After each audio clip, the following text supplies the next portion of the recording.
Tatlong overseas Filipino worker ang nasawi sa gitna ng matinding pagbaha sa Dubai sa United Arab Emirates.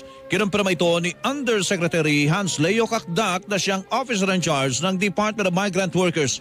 Ayon kay Kakdak, dalawa sa mga namatay ay dahil sa suffocation o sa loob ng kanilang sasakyan sa kasagsagan ng baha. Habang namatay naman ng isa pang OFW dahil sa vehicular accident.